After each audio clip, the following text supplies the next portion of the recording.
அண்மை செய்தியை பார்த்து வருகிறோம். திண்டுக்கல், விருதுநகர் உள்ளிட்ட 4 மாவட்ட கிராம சபை கூட்டங்களில் பட்டியலை தாக்கல் செய்ய வேண்டும் என்று நீதிமன்றம் உத்தரவிட்டிருக்கிறது. இதுகுறித்தான முழுமையான விவரங்களுடன் செய்தியாளர் சிவகுமார் இணைப்பில் இருக்கிறார். வணக்கம் சிவகுமார், இது குறித்தான விவரங்களை பதிவு செய்யுங்க.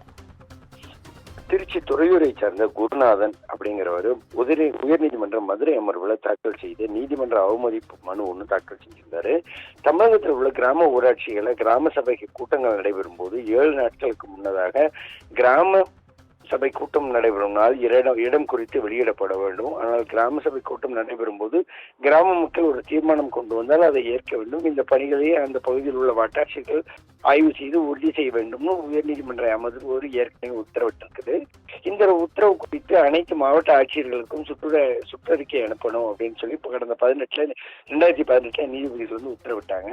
இருப்பினும் முறையானபடி உத்தரவுகள் முறையானபடி நடைமுறைப்படுத்துறது இல்லை. அதனால தமிழக கிராம மேம்பாடு மற்றும் பஞ்சாயத்து ராஜ் துறை கூடுதல் தலைமைச் செயலாளர் ககன்தீப் சிங் பேடி, அதே மாதிரி இயக்குநர் பி பொன்னையா, திருச்சி மாவட்ட ஆட்சியர், ஊராட்சியர்கள் மற்றும் ஊராட்சிகள் ஆய்வாளர் பிரதீப் குமார், துறையூர் வட்டார வளர்ச்சி அலுவலர் கே சரவணகுமார் ஆகியோர் மீது நீதிமன்ற அவமதிப்பு நடவடிக்கை எடுக்க உத்தரவிடணும்னு அந்த மனுவில் கூறப்பட்டிருந்தது. இந்த மனுக்கள் இன்னைக்கு நீதிபதிகள் ஏடி ஜெகதீஷ் சந்திரா, அதே மாதிரி எல் விக்டோரியா கௌரி அமர்வுல விசாரணைக்கு வந்தது.